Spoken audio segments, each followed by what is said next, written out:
Chocolate is supposed to feel like comfort, a sweet square after dinner, a treat for the grandkids on Halloween, or maybe a dark bar you reach for when your doctor tells you to eat heart-healthy foods. But what if that smooth snap and glossy shine were hiding something far more dangerous than sugar? Behind the wrappers at Walmart, Costco, or even the premium shelf at Whole Foods, there are secrets the chocolate industry hopes you'll never notice.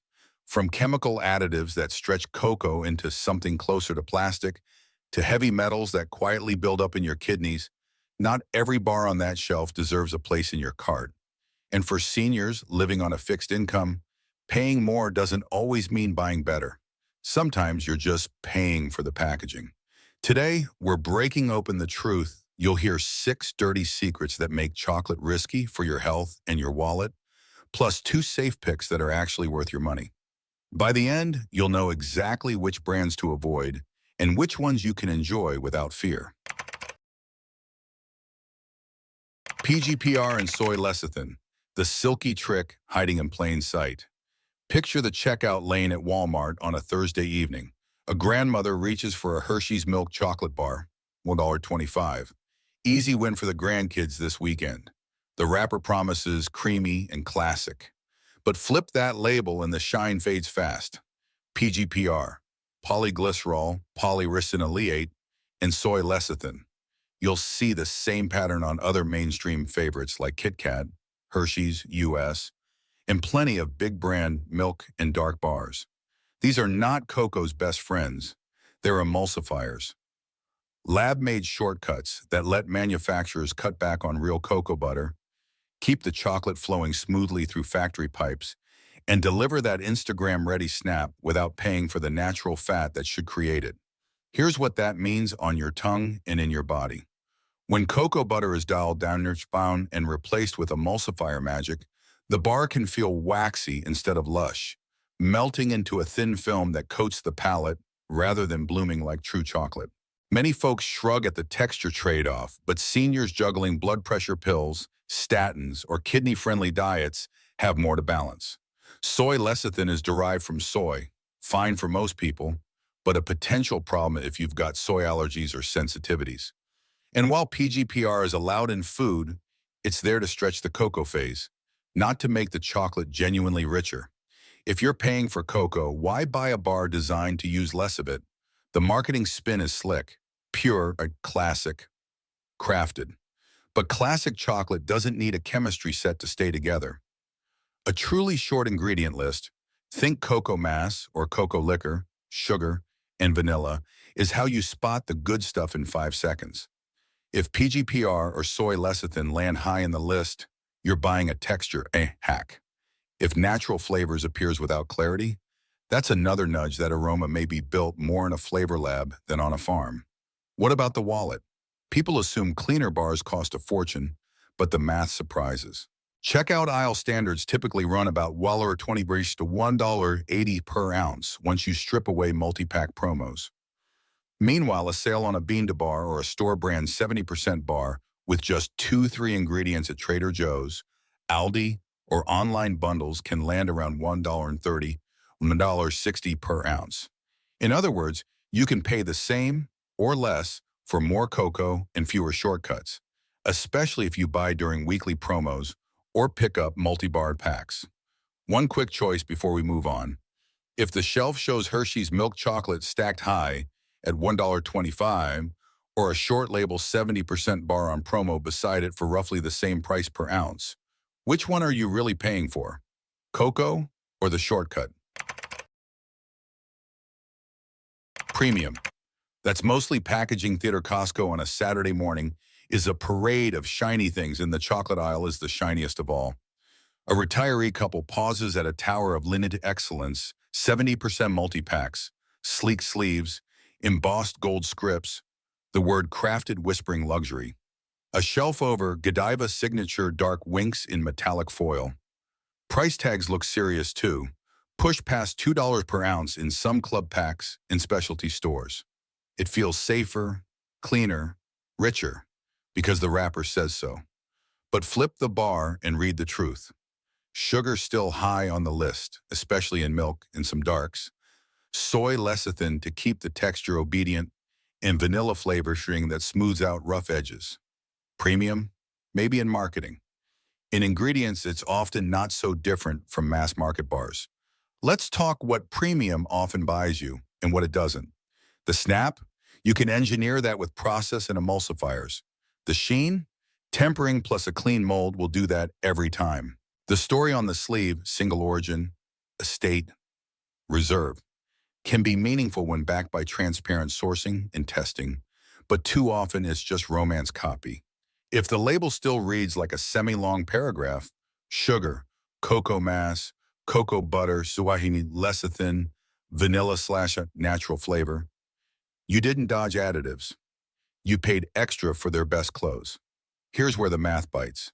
Shoppers on a fixed income frequently assume that to avoid the cheap junk, they must go premium. But ounce for ounce, you can land better chocolate for less if you follow a few rules. Compare $1,000 on the tag. It's common to see dressy bars at $2 $3 while a short label 70% bar at Aldi's or certain Trader Joe's offerings, or a bean to bar during online promos, lands around $130 $1.70. That's the same neighborhood or cheaper than some mass bars once you strip away checkout coupons. You're not paying for a calligraphy font. You're buying more cocoa, fewer props. Health-wise, the premium halo can be blinding. Seniors watching blood pressure and kidney load sometimes assume a tuxedo wrapper means less sugar and fewer additives. But scan the nutrition panel. Many premium darks clock 12, 18 weight of sugar per serving. Check that serving size, often to 30 to 40, and the emulsifier is still in there. If you want actual cocoa talking, you want fewer ingredients and higher cocoa percentage, not just a fancier sleeve. Real flavor blooms from cocoa mass plus cocoa butter, not from a marketing department. Do a quick in-aisle test with your cart parked. Pick up Lindt Excellence 70% or Godiva Signature Dark, and then grab a short label 70% option nearby. Aldi's Moser Roth style, a Trader Joe's 72%, or a bean to bar on promo. Which one lists Ishipo 3 ingredients? Which keeps soy lecithin off the page? Which one gives you more cocoa per dollar? That's the bar you want, whether or not it wears gold foil. One choice before we move on. Would you rather pay $2 per ounce for calligraphy and foil, or with $31.70 per ounce for a bar that's basically cocoa, sugar, vanilla, and nothing else? Heavy metals in dark chocolate, lead and cadmium, that add up over time. Sunday afternoon at Trader Joe's, a grandmother reaches for a 72% dark bar because everyone says dark chocolate is good for you. It smells earthy, promises antioxidants, and the word organic feels like a seatbelt. But the invisible part is what matters most. Lead and cadmium, two heavy metals that can quietly accumulate in your body, especially if you nibble daily. Here's the uncomfortable reality. Independent testing by Consumer Reports has repeatedly flagged heavy metals in dark chocolate products. Their initial testing of 28 bars found multiple brands with lead or cadmium at levels that could exceed California's daily safe harbor limits in just a single serving. And Hershey's Special Dark and Trader Joe's 72% dark were among the bars highlighted. Subsequent CR testing in 2023 broadened the scope, bars, chips, cocoa, mixes, and still found concerning levels in a significant share of products, prompting public pressure on big makers to do better. Why this matters for seniors on a fixed income? Lead has no known safe exposure level, according to the FDA. Even small, repeated exposures are a problem. Cadmium builds up slowly and is associated with kidney and bone effects. California's Prop 65 safe harbor thresholds, 0.5 UG/day for lead and 4.1 UG/day for cadmium, are a useful benchmark consumers often reference when comparing product test results. They're not the same as federal limits for all foods, but they give you a yardstick. Where do the metals come from? Cadmium is typically drawn from the soil in the cocoa beans. Levels tend to run higher in some South American growing regions with cadmium-rich volcanic soils. Lead more often sneaks in after harvest, during drying, storage, or handling when beans can pick up dust. That's why origin and post-harvest bar practices both matter. Does organic fix it? Not necessarily. Organic rules address pesticides, not heavy metals. In fact, some organic dark bars have tested high, and courts have wrestled with how to apply consumer protection laws to metal allegations. For example, a 2024 lawsuit against Trader Joe's was largely dismissed, even though plaintiffs cited the 22 CR findings. Translation: you can't litigate your way to a safer snack. You have to choose smarter at the shelf. Smart swap for your cart without overspending. Aim for origins that tend to test lower in cadmium, many West African sources, and look for brands that publish batch testing or reference independent lab results. Keep servings modest, 1 to 2 squares, not a daily half-bar habit. If you love 70–85% cocoa, rotate brands, origins, instead of sticking to the same bar every day. This reduces the chance of steady accumulation from a single source. Price check. Bars that actually publish testing or specify origin aren't always expensive. During promos, bean-to-bar or short-label 70% bars often land around $130–$170 per ounce, comparable to premium wrappers that don't share any data. Quick gut check before we move on. If tonight you could choose Hershey's Special Dark or Trader Joe's 72% dark purely on taste and price, or a short-label West Africa-sourced bar that references testing for roughly the same price as Jaws, which one gives you less worry per bite? Sugar-free bars that trade sugar for bathroom drama. If a rapper shouts, "sugar-free," don't assume your stomach will cheer. In chocolate, that promise often means the sugar crystals were swapped for sugar alcohols, most commonly maltitol and sorbitol, sometimes xylitol or erythritol. They taste sweet but are only partially absorbed, so the leftovers pull water into the gut and ferment. Translation: gas, cramping, and in many cases an urgent sprint to the bathroom. Plenty of shoppers learn this the hard way after a single movie night bar, where you'll see it on shelf. Russell Stover's sugar-free chocolate is a textbook case.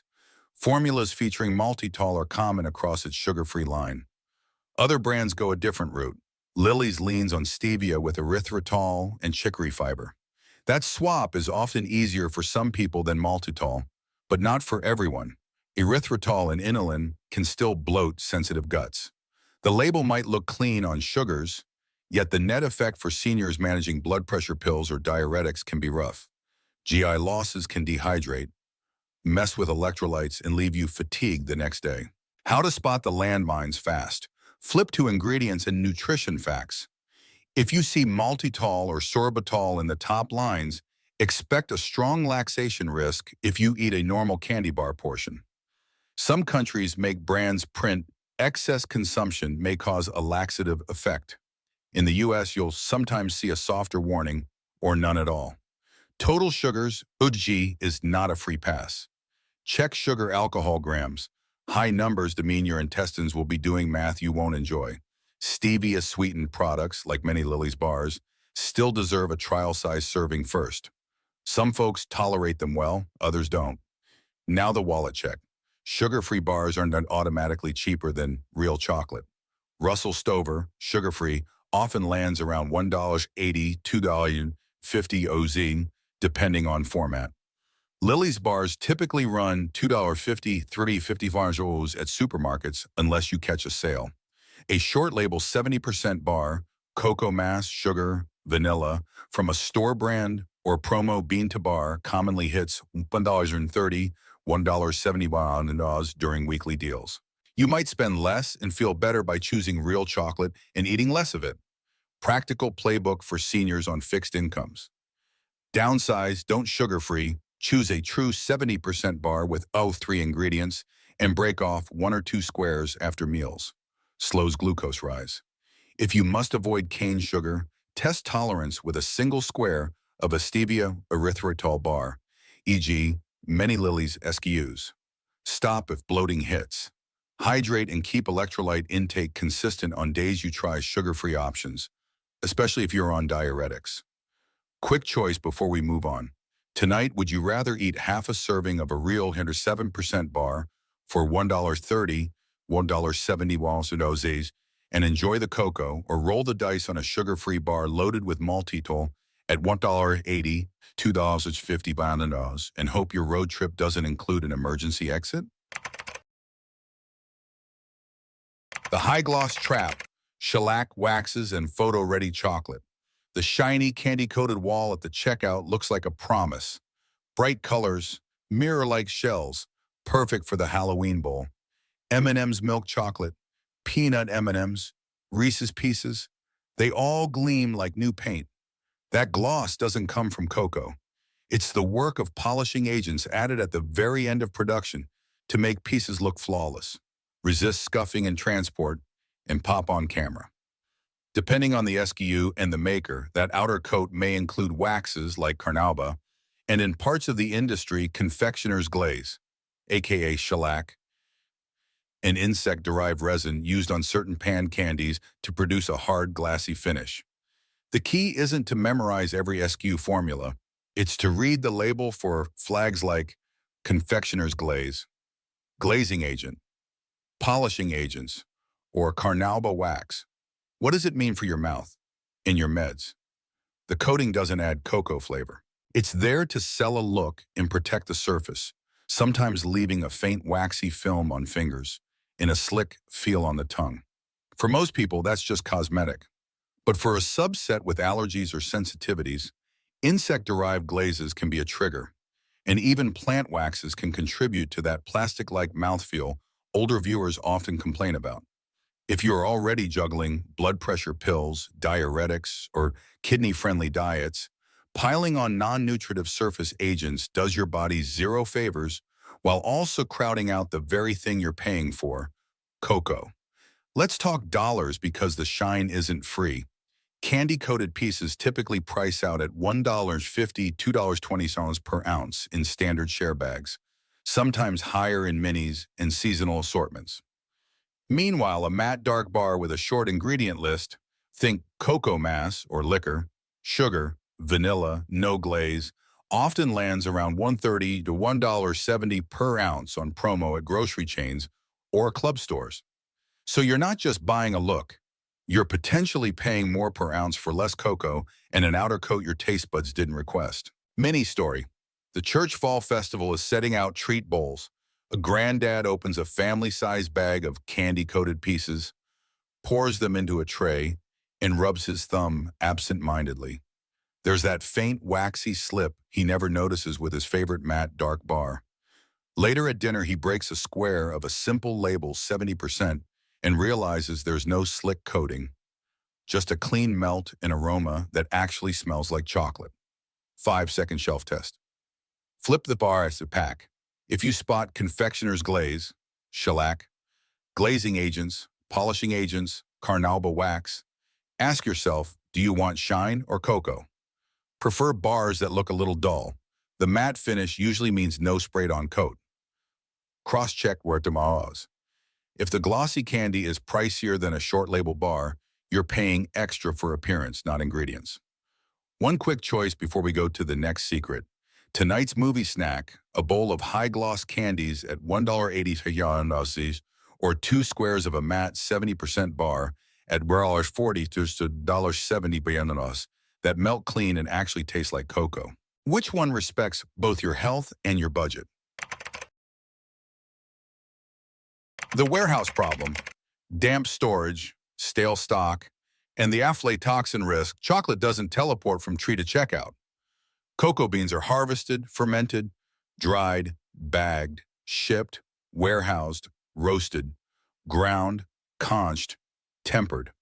A long chain with plenty of places for quality to slip. The weak link is often storage. Beans can sit months in humid conditions before roasting. Finished bars can then linger in slow turnover stores under warm lights. That's when 2 issues creep in: off flavors, musty, cardboard, old oil, and upstream, the risk of molds that produce aflatoxins if pre-roast storage was poorly managed. Roasting reduces many microbial problems, but it's not a magic eraser for everything. And once a bar tastes stale, there's no marketing copy that can fix it. Where this touches your cart, ultra-cheap private label bars and deep discount seasonal assortments can be a mixed bag. Price pressure pushes sourcing to where the lowest cost beans and longer logistics. Slow turnover on certain shelves lets finished bars age in less than ideal conditions. Shoppers regularly point to great value chocolate at Walmart or $1 seasonal bars at Dollar Tree as wallet savers.